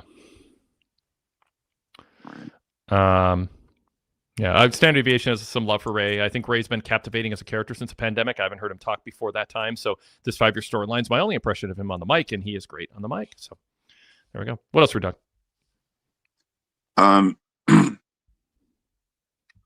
So you mentioned before, I mean, here's my they're teasing John Cena's retirement match and his tournament or whatever, and surprises. I'm not gonna go into your whole spiel, but I don't think anyone from AEW is gonna be a part of it. I don't either. Or New Japan. And but one surprise I think that could sneak in, who's not really under contract, has some history with Cena, is Rob Van Dam. What do you think about that getting added to the tournament? I mean, if he's in shape, and can have a decent TV match, I don't know. Yeah, I mean, I'd get a big pop. By the way, I'll throw in, because I didn't throw this on my list. Intentional rounding says Dolph Ziggler would be someone that could be an off the main or NXT roster surprise. But yeah, Rob Van Dam would be, I mean, he's mid-50s now, but that's not disqualifying. I mean, but it just being in decent shape. So yeah, what do you think of that, Brandon, as a kind of a surprise random novelty entrant? Yeah, I mean, there's history there with Cena, obviously. I mean, an incredibly famous match and moment in his career. I think it makes a lot of sense, and it also kind of ticks the box of when we talk about like outside of the company. I know that is probably largely going to mean TNA guys. Yeah, but people are aware of the connection with TNA, and that feels a little cheap to me. Like it technically counts, but I think RVD fills the quota a little bit better. He is entirely outside of the purview of companies that WWE currently either owns or has a working relationship with. Yeah. All right, Rude Dog, what else? All right, so I still don't know what the end game is for El Grande Americano, and now Rayo and Bravo is. I think there was a plan when Chad Gable was involved, but now the whole thing just seems like pointless. What do you think is going on here, and is there even an end game to this? Did Wade Barrett blend Chad Gable with Kaiser's like match history and claim they were the same person? Yeah. Like if you wrestled the Gable version of El Grande, does it count as like his previous? He's undefeated against El Grande, and it's like, well, it's not the same guy. Wade Barrett's playing into it anyway. By the way, I'm going to forget to say this because it just crossed my mind now. This weird war of words with Tessitore and Cole, where Cole says I'm doing the pentadance naked in my hotel room, which is like, Joe, you didn't need to go quite that explicit. And then making fun of Cole and Barrett for being fanboys for Jey Uso. Like I felt like it was a shoot. Like Tessitore really got into that. Barrett was kind of chuckling, and then at the end he's like, "Thou dost protest too much." I don't know. It was a weird moment there. I don't know where it's all heading. I suspect it's all in fun, but it felt like might have gone a little far. This story seemed very worked up. Anyway, Brandon, what do you think? Don't give them an idea for WrestleMania. Oh, it crossed my mind. I was like, Cole. No, Mike, please, no, Joe Tessitore, Michael Cole. I'm gonna bring back the singlet and like the plexiglass barrier for Cole. Yeah, no. Please don't. Yeah. Anyway, but you didn't answer my question. What do you think's going on with these guys? Brandon, where's the end point here? I mean, just Gable's healthy. They figure it out when that happens, or do you think they actually know where they're heading? I think it's just they're waiting. They're buying time until Gable's healthy and back, and then maybe there's two of them and they're a tag team, or maybe Gable attacks Kaiser. Yeah, I don't know. I mean, you've got 3 on 3 technically. I mean, you've got the Gable and the Creed brothers, and then this trio. So I guess you can do that. Yeah. I just don't. It's not my thing. I just find this not compelling at all. Yeah. Real Legend speculates Chad Gable and the Creeds will come back as the other Los Americanos, and we'll have a 3-on-3 feud. I'm just glad we now know Bravo has 5 R's in it, because I thought it was just 1 or 2, but apparently it's 5. So I just started spelling it that way. Wade Barrett said Bravo made it very clear. I expect everyone to abide by that. Respect the spelling. All right. We're Doug, what else? All right, one last thing. I mean, it was a long show, but kind of not a whole lot to talk about. But one thing I wanted to bring up is CM Punk's merch, which kind of gave me a tell that he might be winning the title. Like, once there's an influx of like new merch, I'm like, okay, maybe he's gonna win. And I actually think his new merch is pretty cool. But and I wanted to bring up like the shirt he wears like to the ring and whatnot. If no one knows, it's like homage to the band Bad Brains, which was like a all black punk band from the 1980s. That's from their 1982 debut album that was self-titled. So in case you're wondering, he's basically wearing a Bad Brains shirt. So that's all I got for today. Nice. Now, what this is, I know we talked about your mustache, but really buried the lead here. You don't have a wrestling or band T-shirt on. You're wearing a button-up. Are you back from a wedding? What's going on? No. I was just. I thought you were gonna unbutton it and unveil like a CM Punk T-shirt. Where you're talking about Punk merch or something here. It was all building up to this grand finale. Sorry. Oh, no apology. Reporting. You look fine in a button-up. It's different. It's notable. Okay. Well. All right. Sorry to mess with you, but yeah, no wrestling shirt. Sounds good. All right. Thanks for your dog. Always good talking with you. Bye. All right. Cool. I did think that Punk's new sweatshirt was less egregious than some of the merch that WWE puts out as of late. Although my initial thought was that it might be a Roots of Fight branded. He's got a deal with Roots of Fight, and some of his merch is through that brand, and it looked too subtle and too wearable to be WWE licensed. Well, that's funny. Well put. Derek Mitchell likes Americano versus Americano, by the way. It's like Taker Brian Lee against Taker at SummerSlam 94, Kane versus Kane with Luke Gallows. Let's see. I thought Kuromatariku says, I thought Punk's merch was AI. I think everything is AI these days. You can't even watch funny pet videos anymore because it's just like it's not funny if it didn't happen. It's less fun if the baby didn't really like tip over and laugh when the dog like licked its nose. All right. Maybe that's all for the better. All right, let's bring JB's email into the conversation here, see if he covers anything we didn't. Hope all is well with you. Just want to get your thoughts on CM Punk as the new world champion. The match result felt anticlimactic with no sense of CM Punk overcoming the odds or a sense of jubilation with the win in a babyface versus babyface match, and the crowd seemed empathetic. Excuse me. Yeah, I mean, this goes back to Saturday night. I mean, that's why I thought it came across a little like the announcer almost like overcompensating. Like, okay, there's not a lot of great buzz for this triumphant win for Punk. It feels like we're only doing it because Seth got hurt. It wasn't really his time. Do you want to be like the super? I talked about this on a recent show. The super important guys would not get an emergency title win. Like they're going to stay committed to Braun Breaker's timeline, for instance, or if they're doing something with Sami Zayn challenging, like, oh, we love that story. They didn't love anything with CM Punk enough to go, we can't mess with that by just giving him an anticlimactic title win. But it kind of was. I mean, I'm not unsympathetic to the context that created the circumstance that led to it, but I am saying it is a little telling in a good and bad way, not just good, that they went with Punk. Like, oh, Punk's a good guy to pick up where, be a champ and we can make it work. So it's an endorsement of him, but it's also like, but we weren't in love with whatever story arc we had with him. So it's okay to rush him into something completely different. And yeah, I mean, like I thought, Cody Drew is kind of anticlimactic. We'll get into that on the SmackDown post show. I talked about that Saturday night on the Wade Keller hotline for VIP members and the VIP bulletin, but I thought they had a lot more story that they could have told in that match than they did.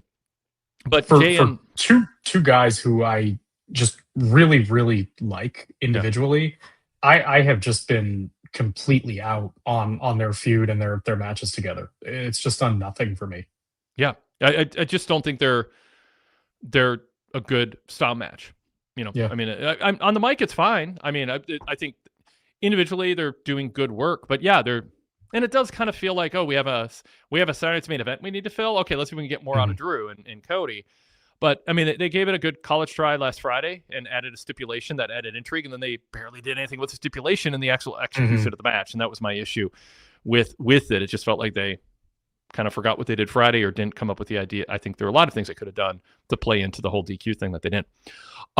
But yeah, so anyway, but JB's question, like, the match felt anticlimactic. He didn't overcome the odds, and the announcers are like, biggest thing ever. It's Punk's biggest moment of his career. It's like, I don't think anyone's buying that. I mean, Punk's getting cheered. I mean, it's not like he's not over. It's just this world title win doesn't really change a lot, I think, of how fans feel about him. Yeah, I think this just goes back to they clearly had to pivot and move up, and I think it's disappointing if you're a CM Punk fan and you were hoping for this big triumphant moment, presumably to close night one of WrestleMania. I mean, that seems like the most likely of scenarios to me, that was the plan. A triumphant win over Seth Rollins in particular, because that has been the story that they have been telling. They have been selling that story basically since Punk rejoined the company almost 2 years ago, that CM Punk versus Seth Rollins is the ultimate match, and they've done it without the title on the line, and then Punk won the title and Seth stole it from him. So it only makes sense that they have their big blow off on a major stage, and now we're just not going to get that. And if we do get it, it's going to come at a time when either Punk is defending the title against Seth Rollins, or at a time where where Punk has already held the title prior. So it's just not going to mean as much as it possibly could have. But like you brought up, Wade, obviously they weren't in love with that enough to save it, to hold off. And there's also the question there of, if not Punk, who? I mean, is it Jay? Do you just go back to Jay? I would have done there? Personally. I would have done LA Knight, which is a switch for me. I think LA Knight was over enough, and he's the guy who you just give kind of a token title reign for a couple months to until you kind of regroup. I think fans would embrace it. It would validate or elevate that he's had a good year, a better year than I expected he had in him. And I was always a defender of him. I don't think it was just a cosplay derivative Stone Cold Rock thing, but I didn't. He's risen above that in the ring and on the mic. He's not a top guy I'm going to build around, but it's kind of break glass in case of emergency. We need to fill in champ. I think it would have been a feel good moment and would have felt fresher and would have saved Punk for whatever they want to do instead. So it's not like a obvious move, but I was always the guy, don't just give out gold watch title reigns to someone because they're getting good crowd pops. But LA Knight kind of entered that territory of I wouldn't mind not to get a "you deserve it" chant, because I don't think you should get a title because you deserve it. I think you should get a title because it's the right thing for business and it makes sense. And so. Yeah, I mean, you asked the question. That'd be my aunt. That was the first thought that came to mind. Is I've kind of advocate. I don't know if advocated for, but certainly put out there that I'd be okay with it. Yeah, I think that makes sense. And he's really the only one. I mean, you can't really put it on another heel, because one, you don't really have any outside of the Vision, and you're not going to pull that trigger yet. And then the Vision can't really be after the title. So that doesn't work. So yeah, I mean, that leaves Punk, Jay, and LA Knight. I mean, again, if it was just a bridge to get somewhere else, you could do Penta, because he might not ever get to that level otherwise. Just give him give him the credibility of a short-term title reign. You thought Jey Uso was a surprise last year when he won the Rumble. Penta, won a qualifier. Whatever, they could have done a four-way or a gauntlet to kind of explain it. They could give Sheamus another brief run. That's about it, because they don't want to rush Breaker. They don't want a world title, the main title in the Vision, if it's not Breaker, unless they're doing a big angle with Reed and Breaker. Obviously, they don't want to rush it with Dominic. Rusev, I don't think they see at that level. He wasn't. I mean, I think honestly, I think Sheamus and Penta would make more sense than Rusev, just from AJ. Yeah, but he just lost to Cena clean. Yeah. That's a bad look. That's a problem. Yeah. Eric Moy says Gunther. But then I don't know. He's back soon. They need him back sooner than he was available, I think. So, and I think Gunther they want to save. They don't want to. I mean, when I say I'm not picking the best candidate. I'm picking a candidate who I think would be a good bridge to get you to the Rumble till you kind of regroup and come up with something else. So, yeah, I mean, they might have something very, very much in mind for Punk that's just going to make it seem like he was the obvious pick, as opposed to just a patch and he just used as a utility guy. All right, back to JB's email. There's a photo after Science main event of current champions at WWE that used to perform for AEW. Jade Cargill, age 33, CM Punk, 47, NXT's Ricky Starks, 35, and Cody Rhodes, age 40. Not included in the photo are North American champ Ethan Page, Blake Monroe, the NXT North American champ, women's champion Stephanie Vaquer, who wasn't signed to AEW but performed against Mercedes Moné at the 2024 Forbidden Door, representing CMLL. There's a discussion online about CM Punk being old as world champion. There have been several notable former world champions who had reigns in their 40s. Luthez, Bruno Sammartino, Vern Gagne, Nick Bockwinkel, Terry Funk, Ric Flair, and Hulk Hogan. Most of the upper mid-carders and main eventers are now in their 40s. Great minds think alike, because JB has written about this in the VIP bulletin. So yeah, I mean, wrestlers in their 40s: Usos, Drew McIntyre, Roman Reigns, Cody Rhodes, Penta, Sami Zayn, LA Knight, 42, Damian Priest, 43, Randy Orton, 45, CM Punk, Brock Lesnar, AJ Styles, John Cena, and we add Rusev to the list next month. It's the thing. It's just, again, I'm not against. So everyone. Yeah, I mean, the whole top of the card. I mean, I don't know. How old is Akira Tozawa? He might be 42. Actually, let's look this up. Akira Tozawa, age 40. He just turned 40 in July. Wow. Look at that. I didn't know either way, but it felt like it probably was there. So is there a main event? Is there a main event level male wrestler in the company right now under the age of 40? By the way, I just looked up Joaquin Wilde. He's 39. He just turned 39. So even he's almost 40, and he's like one of the young tag wrestlers. So is there a young world champion level what, Brandon? Sorry. Is there a main event level male wrestler under the age of 40? Not Rey Mysterio, not Sheamus. Penta? How old is Penta? He's But would you consider him main event level? Well, I'm stretching. Right. Penta's also 40. As I established when I was looking at the triple threat from Saturday's main event, I should have remembered that. Seth, so Braun Breaker. Seth is the kid. Yeah, Seth's not 40 yet. So Seth is the guy. But he's 39. Let's expand it to 39, and then we cover everybody. Yeah. I mean, people are listing names in the chat, but I don't consider those guys main eventers yet. Right, Braun is going to be, but isn't yet. Same with Dom, etc. Carmelo. Someone said Carmelo. Yeah, no, that's the thing. I mean, I'm looking at the roster chart here: Cody, Roman, Sammy, Priest, Dragunov, but he's not main eventer. But I mean, I think what stood out to me in Science main event is how different those matches felt from what we saw with Dragunov on Friday.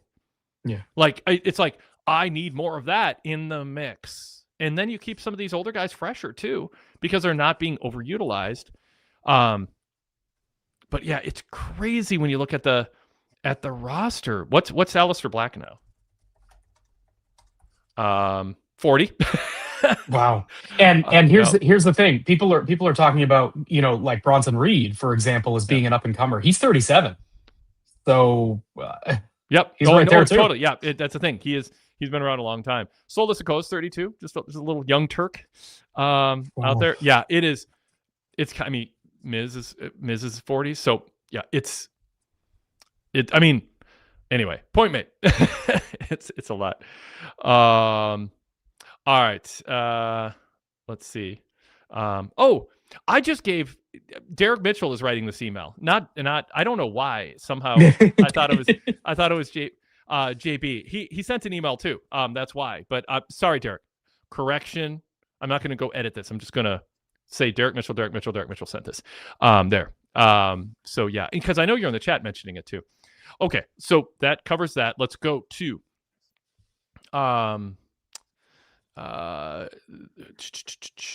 here's JB's email. It really is. JB from Detroit at the very top. If War Games is Punk, Jay, Cena, and Roman against Braun, Brunson, Logan, and Brock, the heel team seems completely random and thrown together.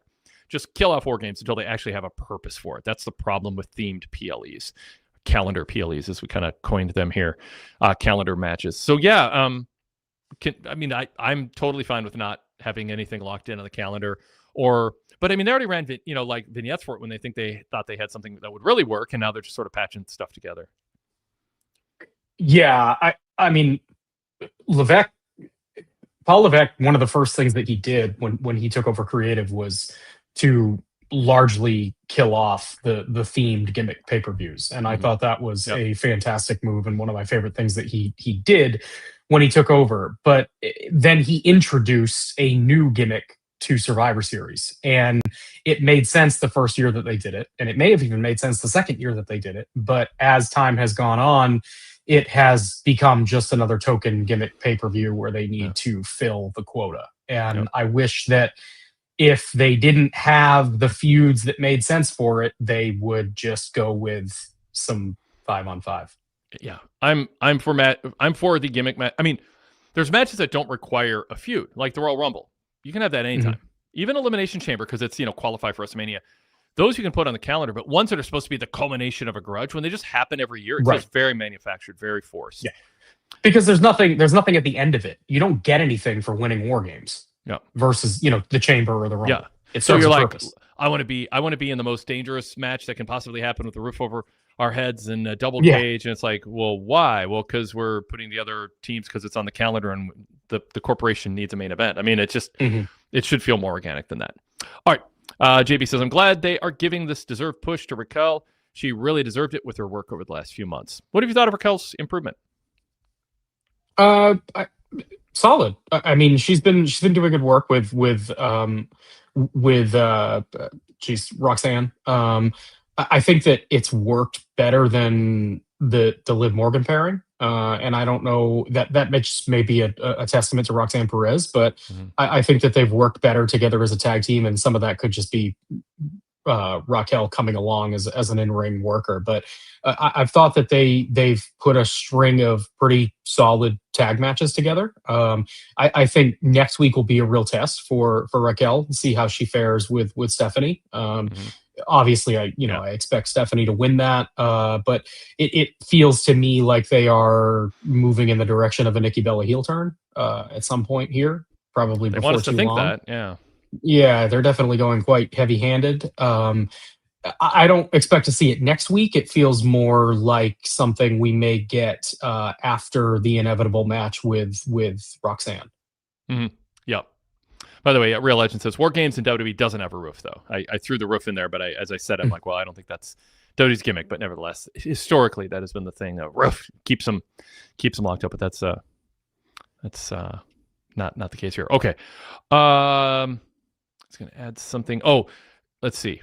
To be fair, this is intentional rounding. Says, to be fair, as a pretty spry near 50-year-old, 40 is the new 30. Yeah, it was funny. I was going to make a comment about that because when I think it was Derek mentioned all the wrestlers who have held world titles in their 40s and even into their 50s, I was like, they all look 25 years older than CM Punk does. And any of the wrestlers we mentioned, I mean, just that, I know there's YouTube videos that go, it's all about the way people dress and their hairstyles and all that. But I just think people are largely younger and healthier. And I think not that everybody who we mentioned were smokers, because they weren't. There's just something about, Lou Thez just looks like he's from a different world than other than other people who are the age he was when he was. Yeah. And the business has changed too. I mean, you have a lot of the veterans who complain about the current crop of talent sitting in the back playing video games, but it's better than, doing cocaine and Lord knows what else. Like, I mean, there is a drastic difference. I sat at the famous Marriott, still there next to Met Sports Center, hanging out with Harley Race one time. And he was just telling stories of stuff that I sat there kind of, this is a great thing to sit and experience and listen to his great stories from his AWA days, but it was about drunk driving up and down the freeway and running people off the road. And just one thing after another. I'm like, man, and how cops would pull him over. Oh, you're Harley. Okay, go on, go on your merry way, and it was amazing to sit there and listen to Harley talk for 45 minutes about great stories, but yeah, that's not the life wrestlers are living today. I mean, as much as I criticize them for just, getting their validation as a performer and famous person through their telephones with randos saying things and spend way too much time losing sleep over randos who say something negative, and I don't think that's the way famous people should live their lives. It's certainly better than a lot of stuff that was going on, just drugging women and raping them. And I mean, just horrible, like stuff that wrestlers are just ashamed that they either did, or obviously any, whole wide array of things, or tolerated and just kind of looked the other way on. So, all right. Let's see. Next from JB. I really like AJ Styles and Dragon Lee, but this tag team feels completely random. Hopefully a bigger name like AJ hold the title will incentivize a little more creative oversight of the tag division, but I have my doubts. I like random teams. Let them form I don't think Axiom and Nathan Frazier jumps off the pages. Oh, those two I'd expect to be hanging out for breakfast at Denny's in the morning, but they make a good team. So I don't know. I don't have that they can't seem sort of random. Do they need more of a backstory or than what AJ and Dragon Lee have, or is it's just fine? They both had a common goal. Yeah, I mean, I think it's commonality in the sense that they both had an issue with the Judgment Day, and I think that they wanted to throw AJ a bone after that match with John Cena, and it just that's sort of how it shook out. I'm not the biggest fan of the pairing, but the matches have been good. Yeah. By the way, Derek Mitchell in the chat says, Kevin Nash told a great Harley Race story about driving the wrong way in D.C. and telling the cop, I'm Harley Race. Now I feel like Harley was just telling me a story about Minneapolis that he tells about every city he was ever to with anyone he sits down and has drinks with. Because that is totally a story Harley told me. I mean, literally going the wrong way down the freeway. So are you sure it's Kevin Nash and not something I said, Derek? Because or maybe I told Kevin Nash that story and Kevin thinks Harley told him it directly, because that is very much along the lines of what Harley told me. All right. JB, how much legs does the Judgment Day still have? Dom now feels above the faction. Are they simply spinning their wheels until Liv returns to finish that story? They've literally been around in some form like 4 to 5 years now. I'm not against factions having long-term as a group, if there's little changes here and there too, that's fine. As long as it's not Jimmy Garvin teaming with Michael Hayes as the Freebirds. That was an abomination. Jimmy was not a Freebird, never will be. But anyway, I think it has legs. I mean, I like the gimmick. JD is I don't know if he's a guilty pleasure, if that's the right way to put it. I find him delightful in his subtlety behind the scene, in the background sometimes, and how he reacts to things. The photo of Liv in the background is hilarious. Just planted there in the background. She's just lingering as someone who's going to show up and really shake things up. So I can handle a minute or two twice a show for longer. I'm still okay with everything. I think it's given Balor something kind of fun and fresh to do, to be honest. Yeah, I have no issue with it continuing in the current iteration. I think during the peak of like the iteration that involved Rhea Ripley and Damian Priest, when they were taking up like 30% or more of Raw, and it was just backstage segment after backstage segment, multiple matches per night, and they were doing the same matches over and over again. At that point, I was like, please just end this, put it out of its misery. But they've evolved from that, and sliding down the card some, I think, has helped. Judgment Day is not a faction at this stage that I want to see being the headline act on Raw. So I think the positioning on the card helps. I think they'll definitely be around as long as it takes for Liv Morgan to come back and for them to play out whatever that is going to be between she and Dominic and Roxanne. And then I think eventually you'll see the rift between Dominic and Finn Balor come to a head, with one of them leaving the group. Yeah. Do you think they replenish? Do you think a year from now we've got like NXT people or others that do they keep it going and it just sort of teammates change, members change? They could. Yeah. I mean, it's a group where it feels like it would be easy for someone to slide in and sort of take over. Like I could even you could even see like a guy like Ricky Saints heading a group like that. I mean that's very easy to see play out. Yeah. It's not like very specific, but there's kind of a tone you need to take on, a vibe you need to take on when you're there, which is it's believable. You would just kind of like to hang out in the so-called portable Mhm. clubhouse backstage, and just kind of, I don't know, just feels like, it's like a 20-year-old hanging out at their apartment, smoking pot and playing video games and ordering pizza. I mean, it just has a kind of a fun little vibe to it. Okay. One of them is 40 something and still looks like he's in his 20s. Exactly. That's right. Well, I mean, there are some people they live that 20s lifestyle for decades, and yeah. All right. Finally, wait, have you seen Finn's abs? He's not living that lifestyle. That's true. Yeah. Yeah. Good point. I was more broadly categorizing, but yeah. Finn is if Finn is drinking a lot of beer and eating a lot of pizza, he is working out like a madman. Because as Steve Austin says, no amount of exercise can chase drinking beers every day. You those calories are just, you can't. There's not enough time of the day to burn them off. All right. JB says, I personally think that WWE is investing too much into Logan Paul unless they plan on him becoming full time rather quickly. He's definitely a strong part-time celebrity act to have on the roster, but having him lead the vision and interact so often with Punk seems like that time could be better served elsewhere. As always, love the show and go VIP. I just disagree with this. I think you want to have some special attraction stars who show up and they're fresh. And I mean, I will take 16 weeks of Logan Paul a year, whatever it is, over 0. And I think you had some freshness. I think people are going to be intrigued with the dynamic. Logan and Braun Breaker don't seem like people would be hanging out together.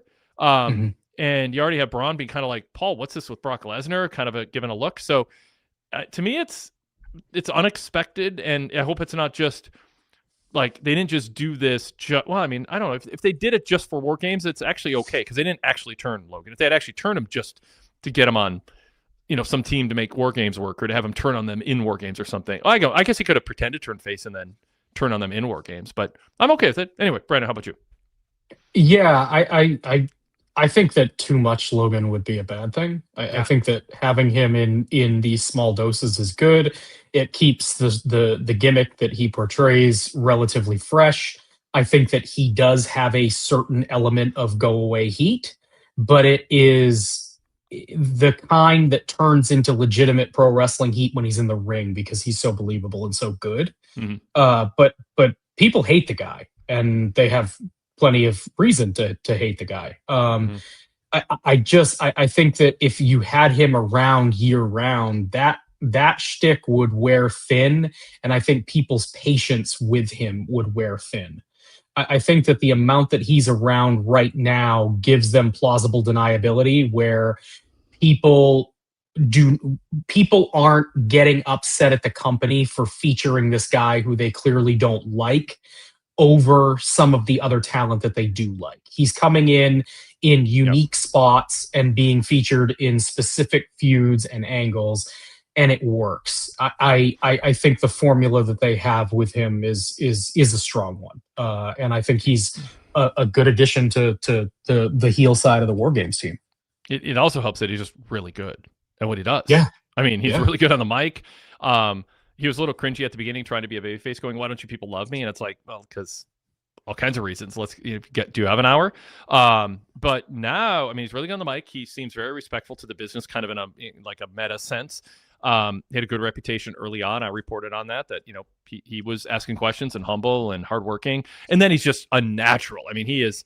Mm-hmm. If he were not famous and he just decided in his mid-20s, I want to be a wrestler, and he went to NXT, he'd be getting a push and he'd be a rising star. It's weird, but I think a celebrity in a way, I mean, obviously it benefits him in amazing, tremendous ways as a brand, as a walking human brand who can take bumps and cut promos. But it almost holds him back because I think people look at him through the lens of being a YouTube goof. And a successful entrepreneur, but a YouTube goof, as opposed to just an athlete who took to wrestling really well. And there's always a chance you just come across like you're cosplaying a wrestler, being a video game wrestler. He has a little bit of that, but it's some of that's played up for the gimmick. Doing a selfie before he does a move. But he's been like really effective. I mean, it would be disingenuous to not acknowledge that if you weren't famous, you'd still be getting TV time and a big contract. By the way, speaking of if he were a full-time wrestler and he weren't famous outside of wrestling, I mean, he'd be the top guy in the company. I just don't like, Yep. and still as a heel, but like if he were a full-time guy who was known only as a pro wrestler, he would be the focal point of that company. Definitely. I just mentioned Steve Austin's beer. He's celebrating 10 years since the launch of Broken Skull beer today, I think as of today. So a timely reference there. I want to ask you before we wrap up here, Brandon, if there's anything else you want to throw in, certainly do so. What do you think is up with Bayley and Lyra? And like, I would have to rewatch the match. Maybe I missed it, but it seemed like Asuka didn't want to tag in against Bayley, but did want to tag in against Lyra. Was that an obvious theme that they were playing up, or is it a subtle thing that you're only supposed to notice later, or is it just happenstance? Because they really drew attention to them not attacking Bayley last week, but then they warned her, that's because of our past, but we're not going to be nice anymore. But it kind of got played up tonight again too, and Lyra's kind of like, she doesn't want to be the super naive babyface. She's like, can I trust you? Like a lot of people are asking that on the show. So what do you think is going on there? Yeah, they continue to try to attack different avenues with Bayley. I'm glad that they moved away from the hearing voices weird, vignettes that they were doing. This what they're trying now, I think is a little bit better, a little bit more natural. She continues to kind of struggle to find herself as a really definable character, and it's odd because they're trying to serve multiple masters here. They're trying to help Bayley really find herself as this babyface character that might turn heel. We don't know. They're also at the same time trying to garner sympathy for Lyra and continue that process and project of getting her over that Becky Lynch started several months ago. And then you also add to that the Kabuki Warriors, who are heels, but the crowd just loves Asuka. That's evident, and they would love to just cheer Asuka, and sometimes they do. So there's a lot of moving parts. I don't know if it's all working the way that they're intending, but I'm intrigued. I mean, I'm interested in these segments on a week-to-week basis. I think, with the Kabuki Warriors, they're moving on to Alexa Bliss and Charlotte Flair now, and I think that's a compelling matchup. I mean, if nothing else, the women's tag team titles mean more now than they possibly ever have, just because they're giving them attention. And Charlotte holding one of those titles has been a big deal because they're always going to present what Charlotte is doing as a big deal. Yeah. And then with Bayley and Lyra, I think it's a lot of wait and see right now. You feel like the end goal is, again, to possibly turn Bayley on Lyra to try to garner sympathy for Lyra. Mm-hmm. I don't know if that's going to work. I don't know if it's too early to go back to that feud. I mean, we saw that match many, many times earlier in the year. Mm-hmm. Where do you feel like they're going? I go back and forth, but I think if Bayley ultimately overreacts and gets disappointed with Lyra, because they haven't done the split personality thing as much. So I'm like, are they adjusting as they go because of crowd reactions or something? But I thought tonight, like, would Bayley work with Asuka now? Like, would it, if she went back heel again and reunited, like, does that work? Or because Asuka and Kairi's kind of working. Like, I like their vignettes. I think Asuka's, they're just found a way to use them in an effective way. So to me, like, yes, they're hinting at it, and I'm looking for clues of where they're heading. And I think it's helping Lyra ultimately in the storyline, but it doesn't seem obvious to me. I mean, that's kind of, you're asking me, I'm asking you. We're punting to each other on this a bit. Because it doesn't, I don't think there's a disaster waiting, because Bayley just wasn't really over. Lyra wasn't really over. Bayley's struggling with her, the booking wasn't strong. This has made her relevant again. You'd like to see there to be a story arc where it lands somewhere where now you're like, okay, we could actually put her against the top people and have it seem believable and fresh in some way. But where we are in the story now, especially because Bayley's not like flipping out, like, it's like she was kind of the same person all show tonight, wasn't she? Yeah, because it's like I kind of expect her in one segment to be like, Lyra, we'll get along just great, and then like an hour later backstage, Lyra goes, what's wrong, Bayley? I can't get over how much you're letting me down. Why are you losing all the time? Like, they've lost that, like, she's so totally unpredictable in a mind F for for Lyra. So, but it's okay to take a break from it if you're trying to not move it at a fast pace. So I just don't know. But I don't need to know like it. I mean, as long as I hope they haven't just abandoned an idea and don't know where they're going with it and kind of stalling for time. And sometimes that happens. It's a bummer to me that Bayley has never really found herself post Sasha Banks run during the when they were in the performance center during COVID, the pandemic. It feels like she's just kind of been searching for a follow-up to the hugger ever since that moment. And it's unfortunate because if you ever watch interviews with Bayley out of character, she's very compelling, a very interesting person, like fun personality, very easy to talk to, very easy to get behind. And for some reason that has not translated in her characters on screen. Yeah. And yeah. I don't know. I don't know what it will take. Did she age out of it? I mean, age out of the hugger or? Yeah. I mean, like, did she age out of just like some people are just, they're marketable at a certain age and then they like people look at them when they're older and like, you're just an old version of a younger self. And it would be weird to be young, still playing the same character, but we don't really know who you are as an older character. Aunt Bayley, she's not like quite Aunt Bayley yet, like Aunt Natalia, like. Right. And she certainly aged out of the hugger, but when you watch her in interviews, that's not the person that she is either. Like she's not that person in real life. Yeah, that's what you're saying. But there's just a certain element of realness that doesn't come through in the characters that she plays. And she might just think the real me, I can't market that. I need something else. Yeah. JC Scooby says Bayley is an enigma right now. Standard Deviation says Bayley comes across a lot better to me than she did a few months ago. I love the purple. JC Scooby says I hate to say it, but Bayley's missing Sasha Banks.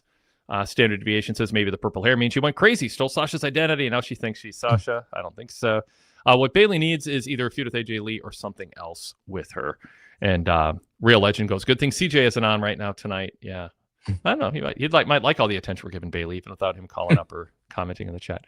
All right, Brandon. Well, anything else you want to sneak in before we sign off here? No, I don't think so. Cool. Thanks everybody for joining us. Thanks on the podcast side. Thanks everybody on the audio side. As always, please like this show. If you're on the podcast side, give us a 5-star rating in your podcast app. On YouTube, give us a thumbs up, make some comments, interact there.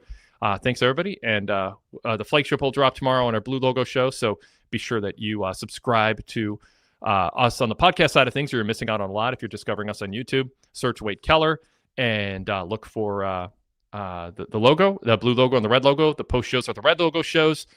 There's content on the podcast feed that is not on YouTube, and the blue logo show is all audio only, including the weekly flagship, media Q&As, pay-per-view previews, interviews, classic interviews, and more. So check that out. Thanks, everybody. Thanks, chat. As always, you add to the show. Really appreciate the civility and the intellect and the fun of that you always add to the show. Brandon, thank you. Great doing a show with you again, and we'll talk to all of you again soon. Take care, everybody.